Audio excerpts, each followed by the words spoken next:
Lazy, eyes deform. After 6 months on the ISS, astronauts imagine a journey of 600 years. Oh, just put them in cryosleep, you say? Well, freezing a living cell causes the water inside it to crystallize, acting like little daggers that shred the cell membrane. We don't know how to freeze a person without turning them into mush. Generation ships, you say. Let them live and die on the ship, and their great-great-grandchildren will arrive. Have you met humans? Put 500 people in a metal tin can for 500 years. Social structures will collapse. Language will drift. Genetic defects from inbreeding will spiral. By the time they arrive, they won't remember why they left. And they certainly won't be in any shape to negotiate a treaty. Biology is the software of Earth. It does not run on the hardware of space. But maybe the aliens aren't biological. Maybe they are AI robots. Silicon doesn't get cancer, right? True. But silicon is sensitive to radiation, too. High-energy particles flip bits in computers, corrupting data. Over thousands of years in deep space without a genius bar to fix the hardware, entropy takes over. Circuits degrade. Metal fatigues. Micrometeoroids the size of dust grains hit the ship with the force of hand grenades because of the relative velocity. Evening.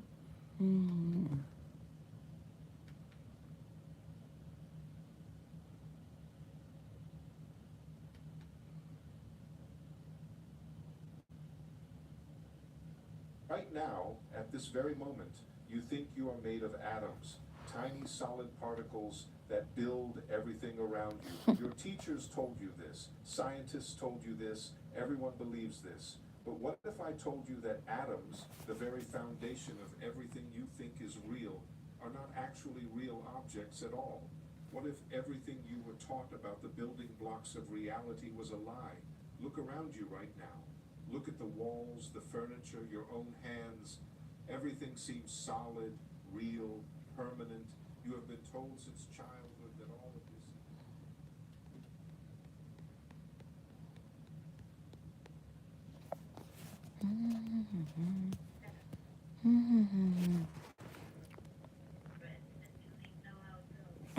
Parang may gasgas.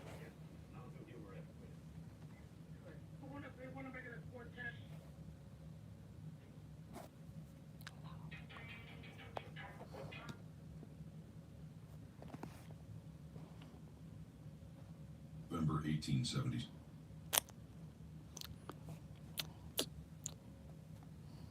Richard Feynman read physics papers 10 times fast. All right, here with Rich Gannon.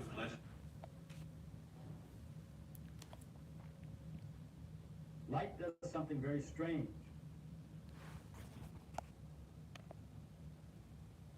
Every year, more than 2 million books are published. But in the last 500 years, out of billions...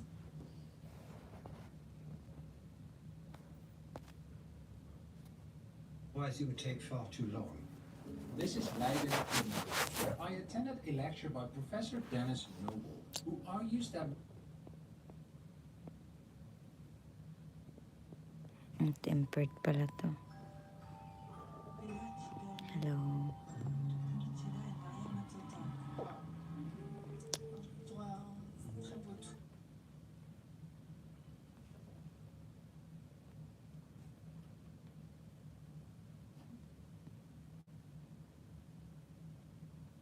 In the world of elite mathematics, there is a standard script. You show brilliance by age 5, master calculus by 10, and claim your place among the legends before your 25th birthday. This It is is a it, young person's pansit. game.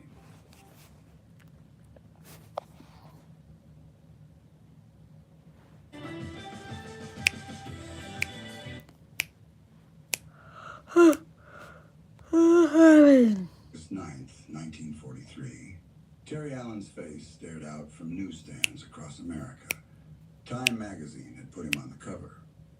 The article inside praised him as a great division commander in the making who was gaining personal luster with each victory. There was just one problem. By the time that magazine hit the stands, Terry Allen was already unemployed. 2 days earlier, Omar Bradley had fired him. Allen had just captured Trona in one of the bloodiest engagements of the Sicilian campaign. His 1st Infantry Division had won every major...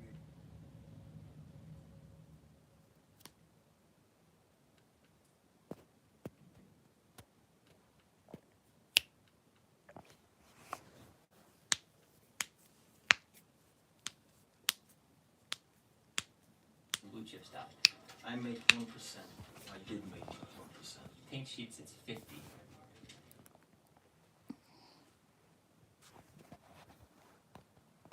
Lee Child, the man behind the Jack Reacher series. A series that sold... Mr. Go.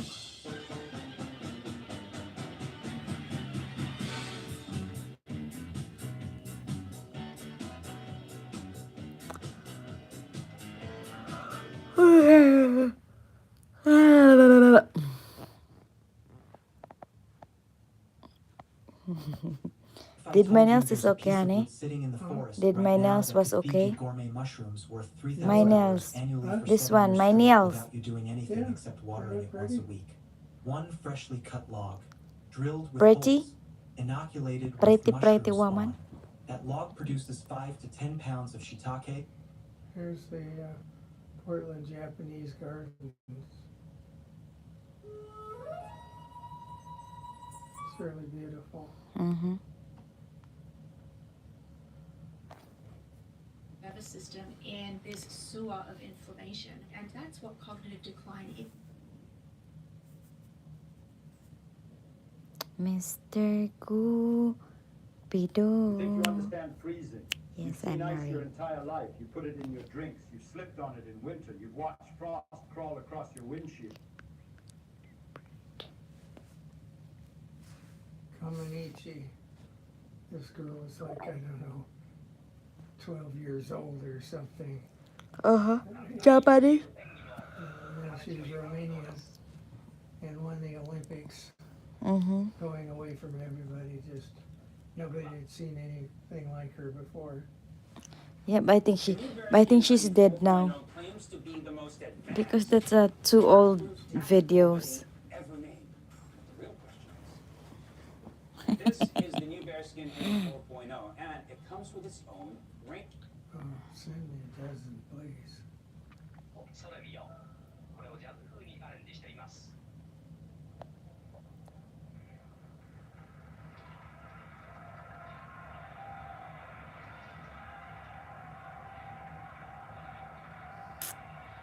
Maybe she was 15, whatever.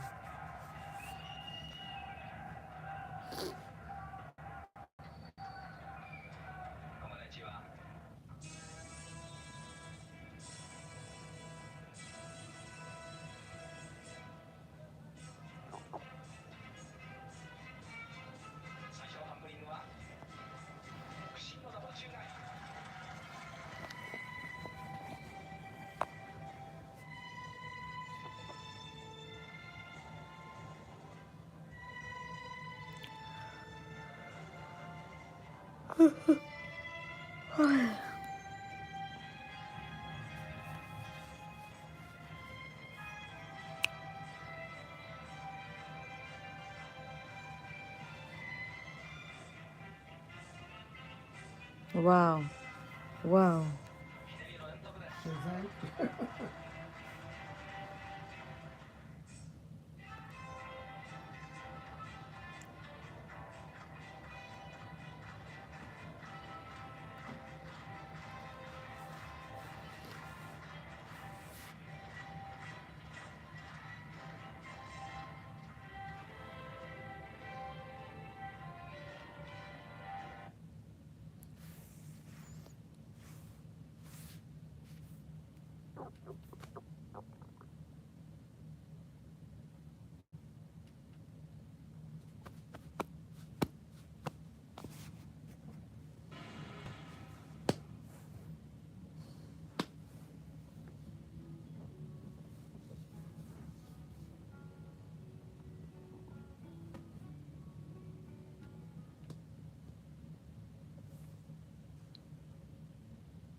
their leader.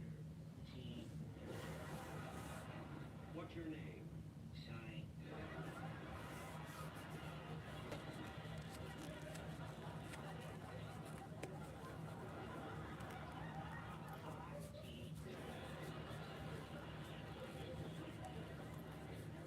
Tijuana strings, that seems awfully close to the Tijuana flag.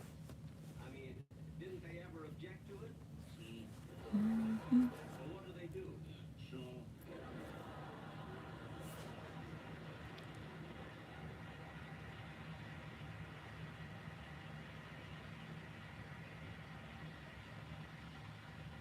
Sue? For heaven's sake, go ahead and play some. Now, what are you going to play? I'm afraid to ask this next one. The plea? Yes, sir. Holy smoke, did you say yes, sir?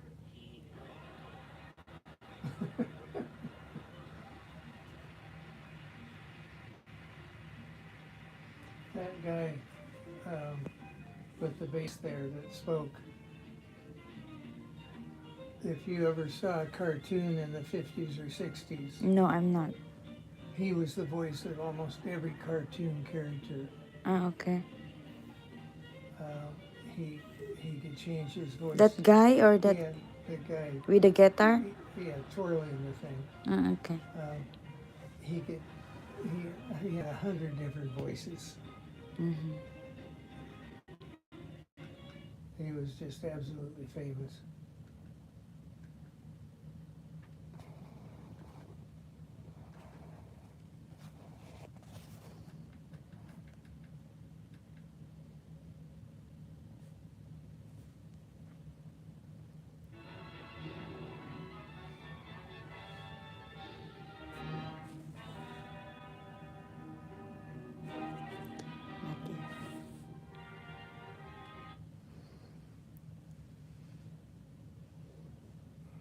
June 22nd, 1941. German intelligence officers examining captured Soviet T-34 tanks at a depot near Minsk faced a troubling contradiction. The tank before them had a crude welded turret with visible slag, a gearbox that required a mallet to shift, and an interior so cramped that the commander couldn't properly do his job. The paint was uneven. The vision devices were primitive. By every measure of manufacturing sophistication that German engineers understood, this was an inferior machine, bodged together by workers.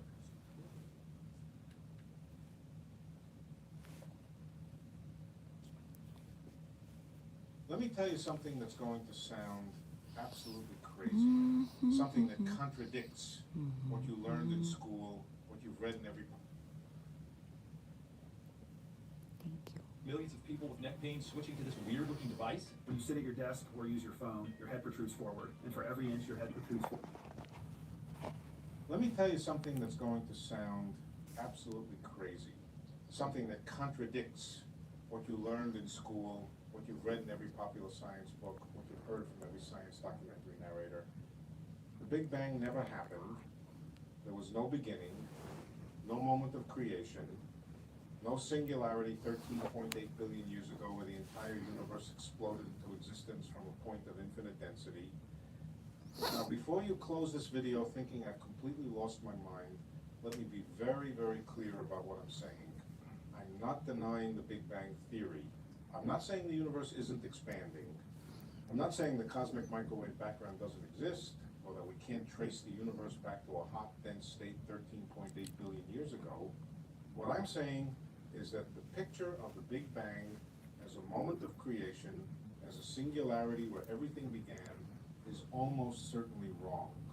It's an artifact of pushing general relativity into a regime where it simply doesn't apply.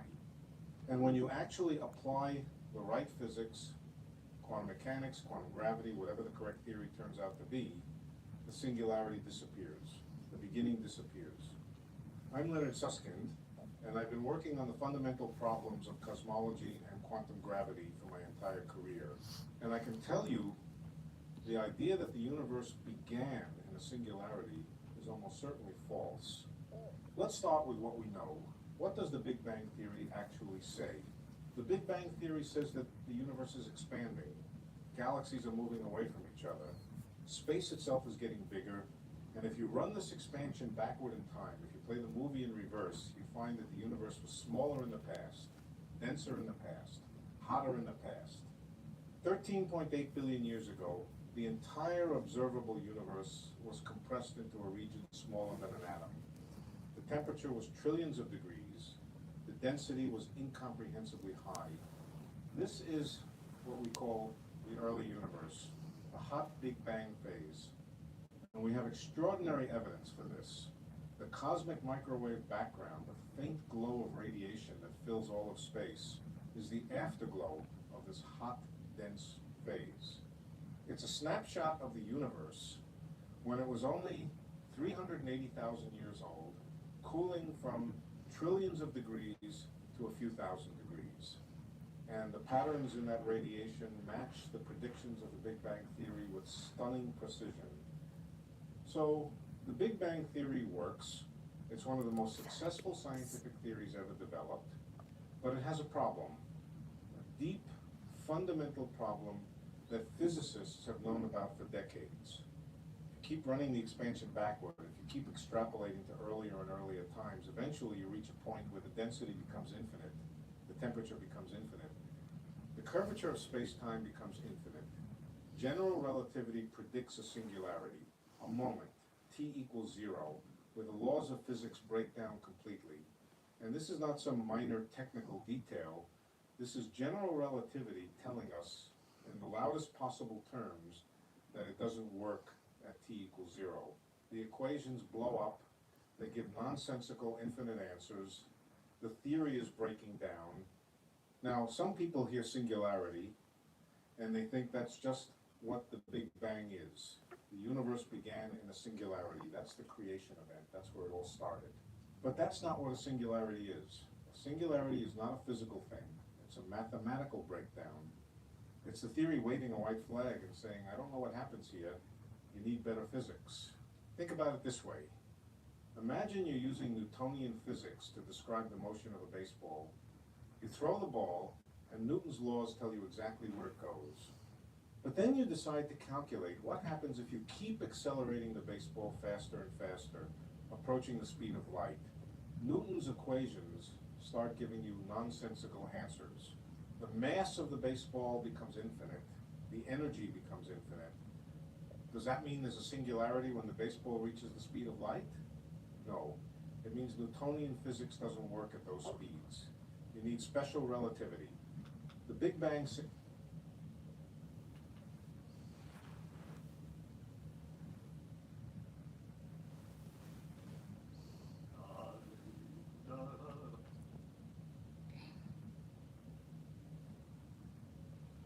Them in the eye. You shake their hand. You nod politely as they speak. Get me out of these cuffs.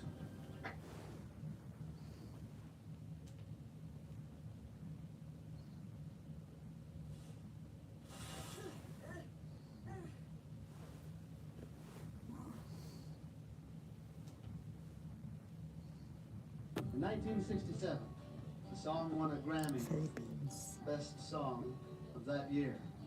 And its singer was a young lady from Chickasaw County, Mississippi. Ladies and gentlemen, an unusual song and a remarkable singer. Bobby Gentry and her Ode to Billy Joe.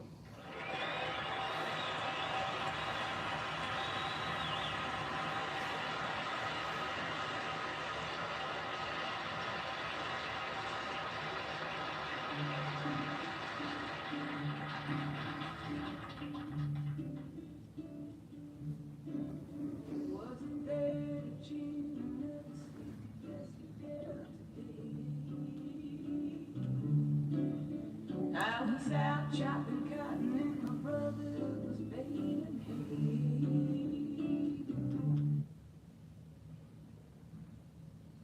Bad quality.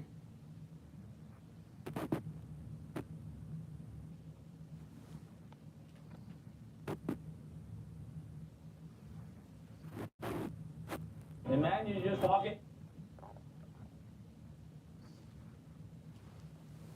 Jewish families represent less than 2% of the population, yet they appear...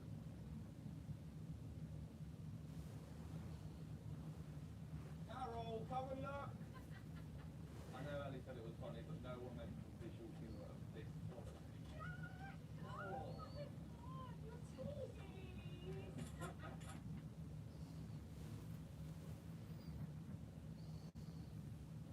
Majestic, bald eagles, unbothered by the cold, going with the flow. If you want to see a bunch of bald eagles, we can drive south of here toward Klamath Falls. Really? We can go there? The Klamath Falls is a huge wildlife resort area. Where? Refuge. Wildlife refuge. How many hours did we drive there? 2.5. Oh, that's too far. And I think it's raining tomorrow. Bald eagles all over the place. Egrets, bald eagles. It's a zoo? No, it's a wildlife refuge. It's a Oh, really? swampy type There's a water. math problem that separates ordinary genius from something else entirely. I have seen brilliant people Birds attempt this problem. take refuge there when they fly north and fly south People who can solve every year. equations that would make And they your stop head there to spin. feed. They all approach it the same way. A lot of They fishing think for a there. while. They see the trick. They find the shortcut. They solve it in a few minutes, feeling clever about themselves. Upon knowing Mr. they solved it in Cool. seconds. Nothing, honey.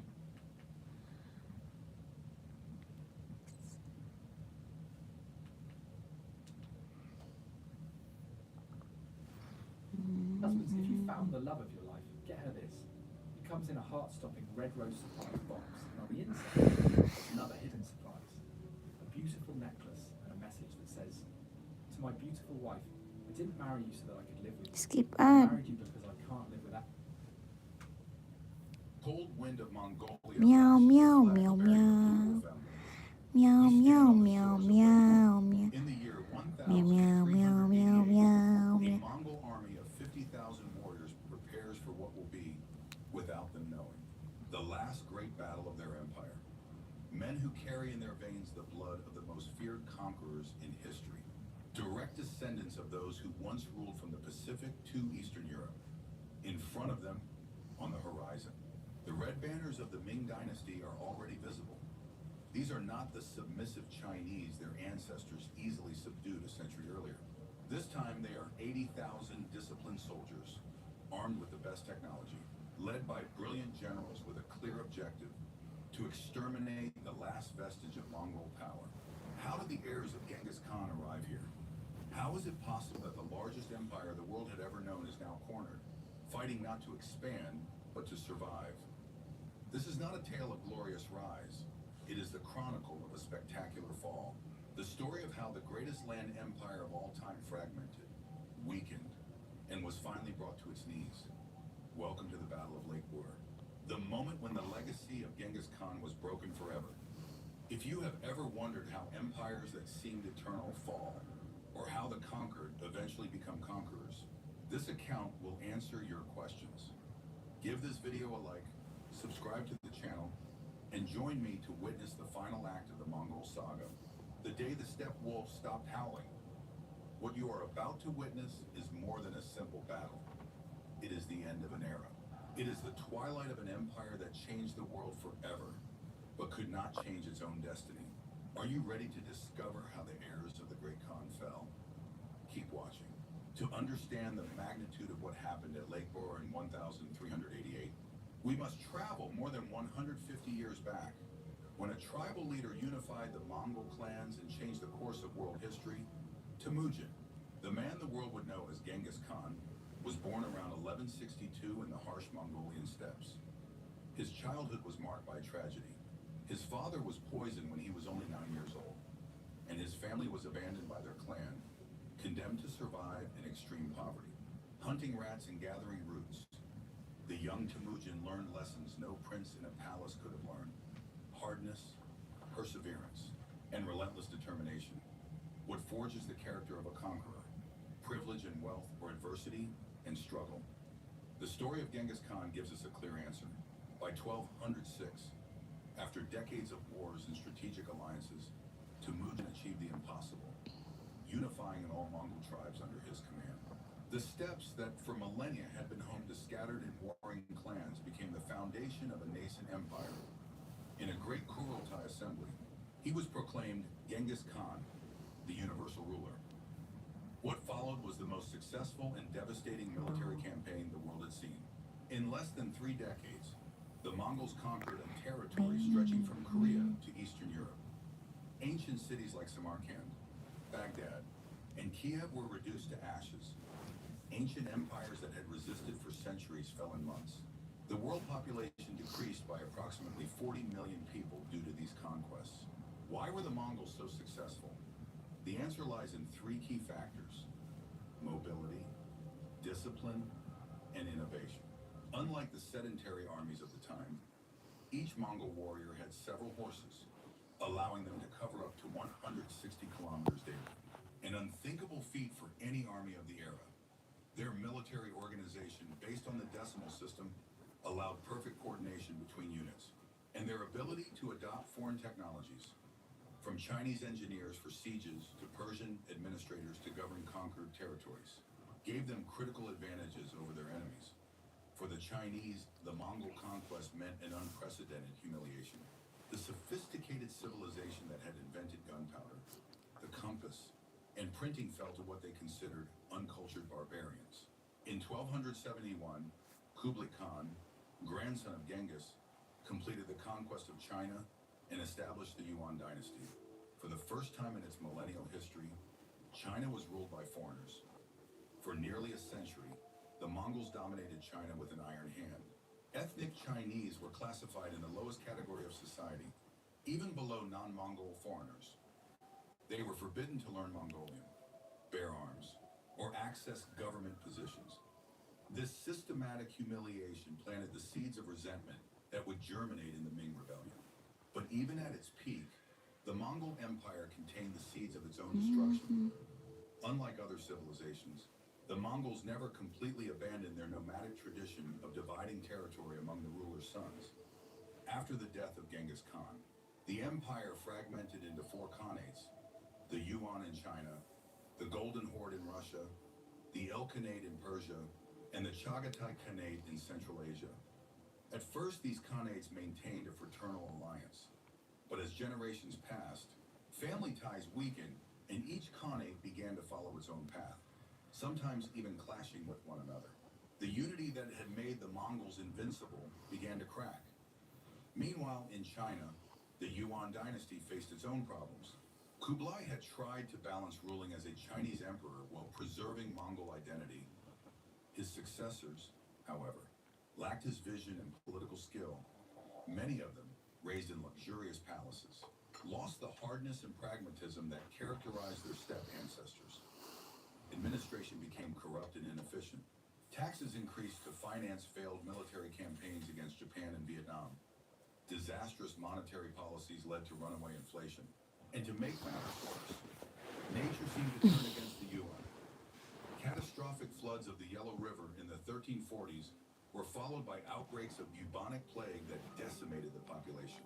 Can an empire survive when it loses the respect of its subjects and the loyalty of its elites? The history of the Yuan teaches us that it cannot. In this context of crisis emerged the figure who would change China's destiny, Zhu Yuanzhang, an orphan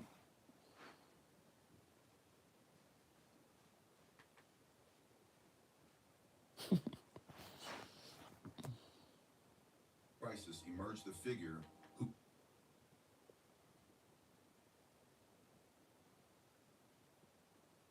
Ups.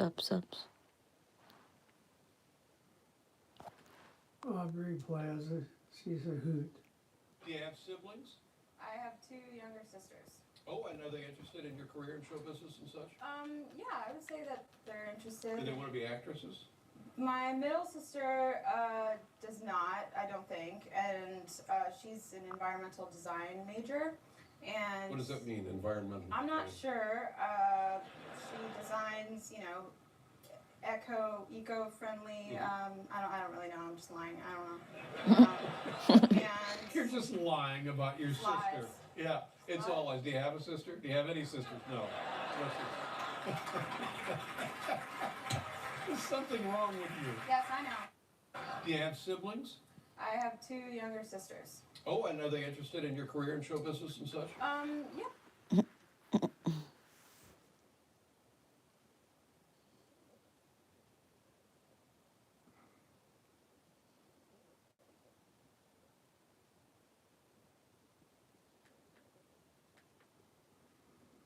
Okay, let's see about 5 legendary actors. Think you know these classic Hollywood legends?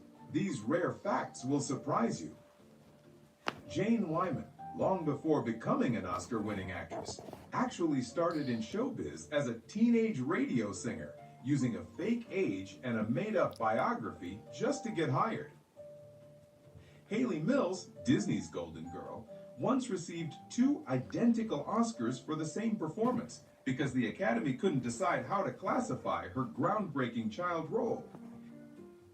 Angela Cartwright didn't just star in The Sound of Music, she was also a talented photographer whose behind-the-scenes Hollywood images later became museum exhibits. Jacqueline Bisset, often cast as the cool beauty, secretly performed many of her own stunts early in her career, determined to avoid being dismissed as just a pretty face. Tippi Hedren, beyond her Hitchcock fame, became a wildlife activist who founded a big cat sanctuary, where Melanie Griffith grew up playing with lions as pets. Got more rare facts about these icons? Share them in the comment.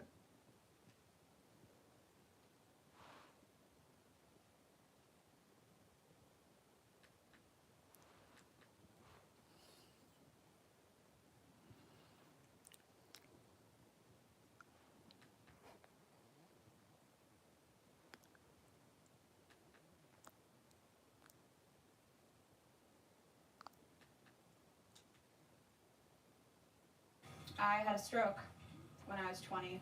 That doesn't happen usually at 20, does it? No, it was kind of a freak thing.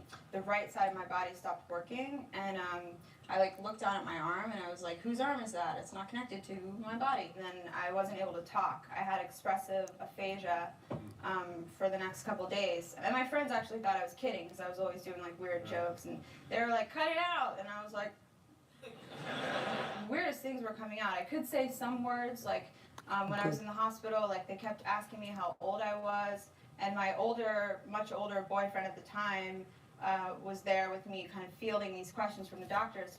And every time they asked me how old I would go, 16, which was the only number I could say. I don't know why. And he would go, she's not 16, she's 20. And they would go, how old are you? Yeah. I had a stroke.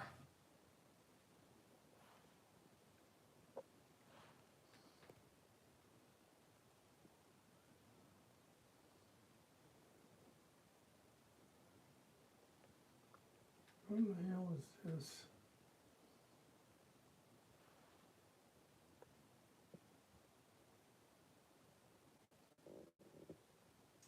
It's not nice, but it's legal. Well, that's a pretty calm way to go about it, but what is this? That is a chemical lure. You attach it to a bug zapper so that the mosquitoes just flock to it. Yeah, but there must be 30 of them here. Do you even own a bug zapper? Nope. What I'd like you to do is to put those on posts in 10-foot intervals all along the front of my property, please. You want to attract mosquitoes without killing them? You know West Nile virus is supposed to hit hard this year. Anyone that spends a significant amount of time by that road is gonna... Boss, that's not nice. No, it's not nice. But it's legal. There you are, honey, fixing dinner. Yeah. Which one? This one. No. Fixing dinner, Blanca.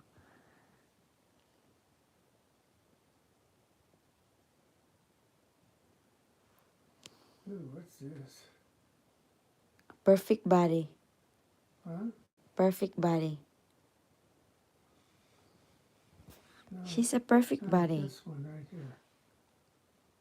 Ah, that is editing, honey. It's an AI generated. I think so.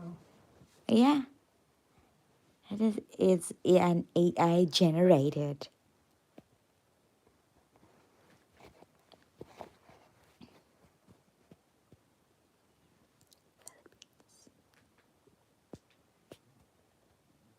When we first started dating, I gave him helicopter lessons, flying lessons for his birthday. He never showed an interest in flying, but I just gave him to him in case, like, the world has gone to shit and we need to fly away. So I was like, I need to be with someone that can operate a helicopter. First of all, why don't you take the helicopter lesson? Because I'm in charge of weapons and ammo. When we first started dating, I gave him.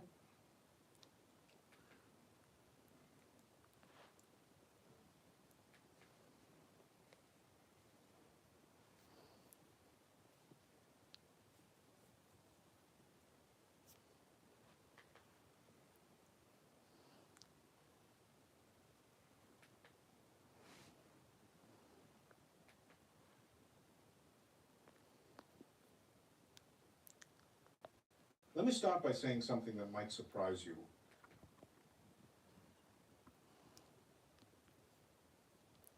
The air smells of iron and fear. In front of you a wall. It is not made of stone or wood. It is a wall of men, of shields, and above all, of steel. A beast of 1,000 gleaming heads bristling with 6-meter-long spears. It is the Macedonian phalanx, the perfect military invention.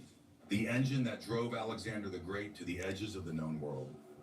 The weapon that crushed empires, humbled kings, and is now advancing towards you relentlessly to wipe you from the face of the earth for more than a century and a half. Seeing this on a battlefield meant one thing only: death. What's GovPlus? GovPlus is revolutionizing how you apply for any of these important documents. Apply in minutes with one secure online application. Your information is then auto-applied to everything from TSA pre-check, passport, birth certificate, address change, and much more. Say goodbye to the endless paper applications, complicated websites, and hours of work. We even automatically renew and insure your documents, so replacements are a breeze. That's GovPlus.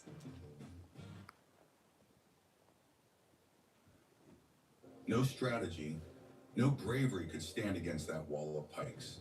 It was the pinnacle of military engineering. A system where the individual did not matter, only the unit. Each man was a cog in a perfect killing machine. Anonymous, replaceable, the dream of a king, Philip II, perfected by his son. The great Alexander. With this weapon, Alexander did not conquer. He poured over the world. Persia, Egypt, Babylonia, all fell. Kings commanding hundreds of thousands saw their armies disintegrate before Hellenic discipline. The name of the phalanx became synonymous with invincibility, a legacy burned into history. But on this plain, on this forgotten day called Pydna, something is different. The men facing the legend are not Persians, not Egyptians. They are Romans, farmers, blacksmiths, citizens turned soldiers, tough, pragmatic men with scars. And while the rest of the world saw a perfect machine, they saw a beast with a blind spot. At first, the story seems to repeat itself. The phalanx pushes, the Romans give way, the Roman general, an old aristocrat named Lucius Aemilius Paulus, watches from a hill and, according to historians, feels a chill of terror. He sees his legions, the pride of the Republic, bend like thin reeds before a gale. Alexander's legacy is about to claim a new victory. The world is holding its breath, but then the unthinkable happens. The impossible. In its inexorable advance over uneven ground, the perfect machine begins to fail. A small gap opens in the wall of spears, then another. For the Macedonians, it is a minor inconvenience. For the Romans, it is an invitation. And here is where history splits in two. Here is where the ancient world dies and a new one is born. Because this is not just a battle between Rome and Macedonia. It is the final judgment between two philosophies of war, two ways of understanding power. On one side, the collective perfection, the unified order of the phalanx.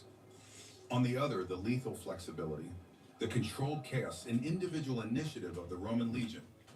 In a single afternoon on this blood-soaked plain, the weapon that conquered the world became obsolete. Alexander the Great's dream died forever. Murdered not by an army, but by a better idea. How?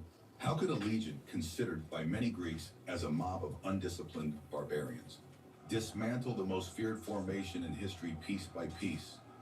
What terrifying secret hid in their short swords and in the minds of their centurions? The answer is not in the metal, but in the mentality. And to understand how Rome made Alexander's warriors obsolete,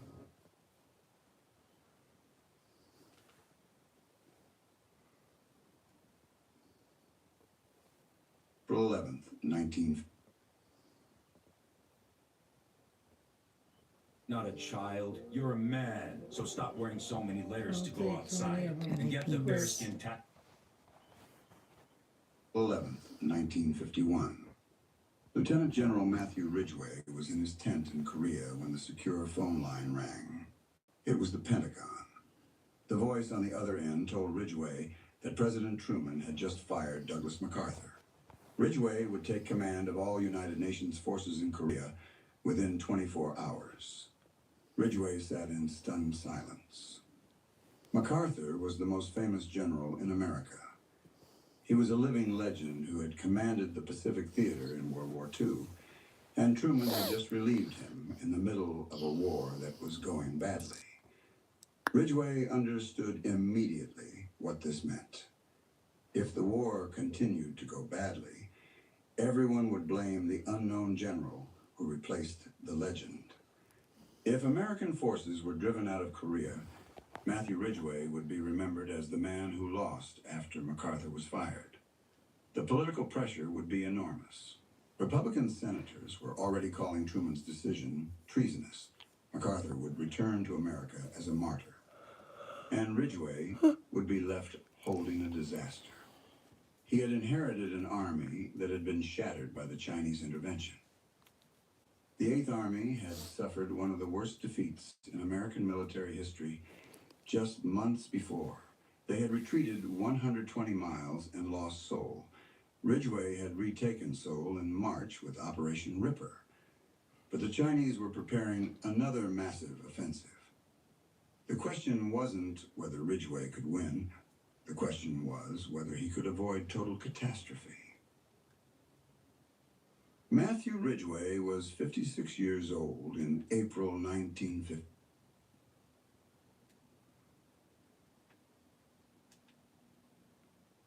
Ridgeway asked unit commanders what their plans were if Chinese forces attacked. Most said they would fall back to the next defensive line. He asked what they would do if the Chinese broke through. They said they would retreat further. The entire army was psychologically prepared to lose. They had forgotten they were the most powerful force on Earth. Ridgeway realized the fundamental problem wasn't tactical, it was cultural. The Eighth Army had internalized MacArthur's catastrophic failure. They believed Chinese forces were unbeatable in this terrain. They thought defensive warfare was the only option. Ridgeway knew this mindset would guarantee defeat. An army that only thinks about retreating will eventually run out of places to retreat to. He had to change the army's mentality before he could change its tactics, and he had maybe 2 weeks before the Chinese launched their next offensive. Ridgeway called his commanders together for a meeting on April 14th. What he told them was blunt and unforgiving. He said the Eighth Army had forgotten how to fight. They had become a defensive force waiting to lose.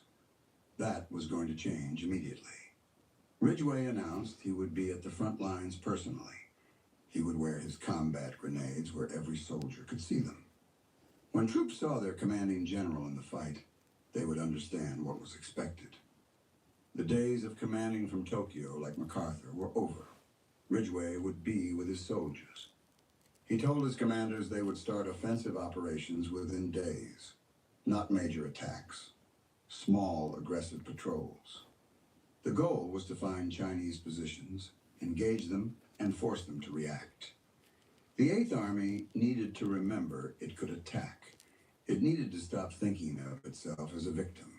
One colonel protested that offensive operations were too risky, given their current state. Ridgeway's response was ice cold. He told the colonel he could either lead his regiment forward or be replaced by someone who would. The message spread through the command structure within hours. Ridgeway was not MacArthur. He would not tolerate defeatism. That one. The worst Mongol massacre.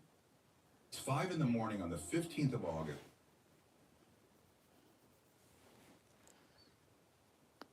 5 In o'clock. childhood, most 5 of us have o'clock in the experienced the morning. fascination of Da-da-da-da-dun.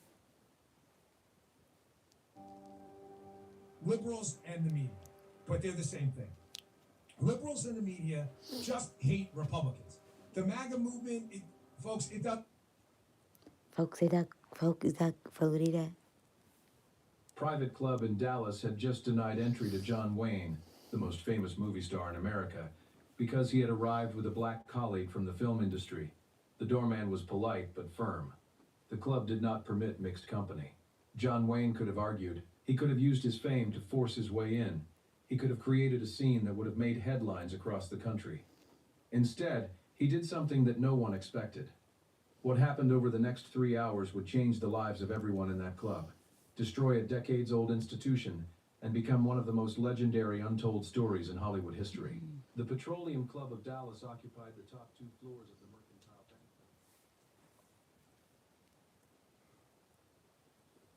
If you're Why we cannot reach Mars? Because of a lack of human ingenuity, not because we can.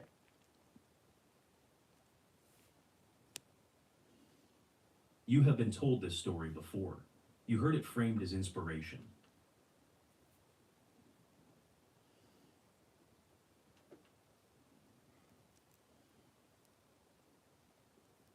Light does something very strange. A photon, a little lump of light, always travels at the same speed. Always. We call it c, the speed of light.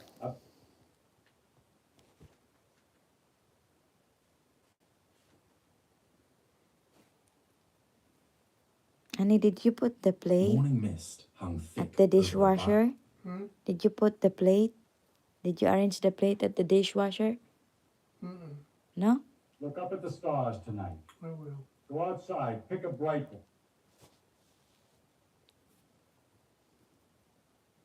Morning mist hung thick over the Bakdang River on April 9th, 1288. Through that grey veil, 400 Mongol.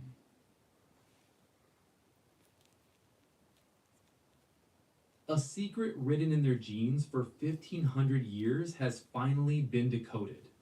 For centuries.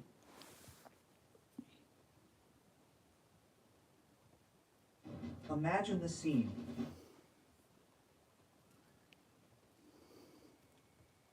You know, in my 40-plus years in banking,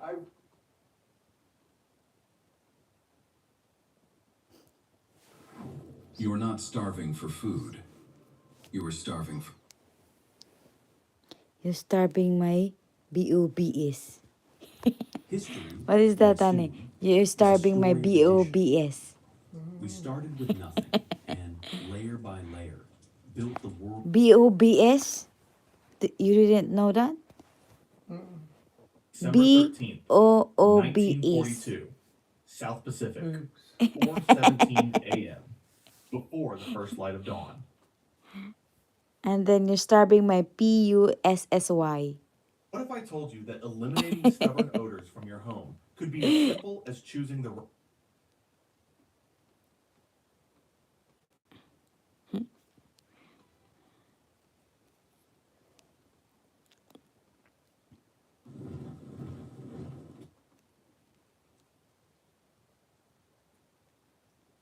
But is sliding into what many on the island are calling a full-blown national breakdown, with flights being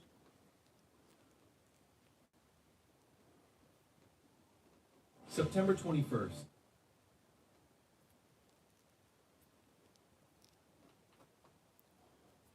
Dun dun dun dun dun dun dun dun dun dun. You smell?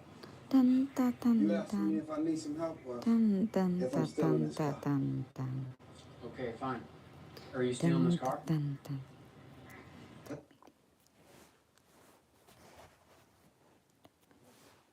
There's a pattern in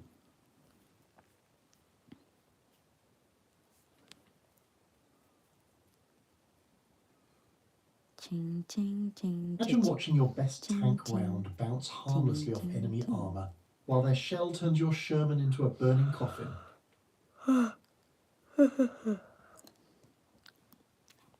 I want to bring some breaking news to you. There's been a possible major development in the case of Nancy Guthrie's disappearance.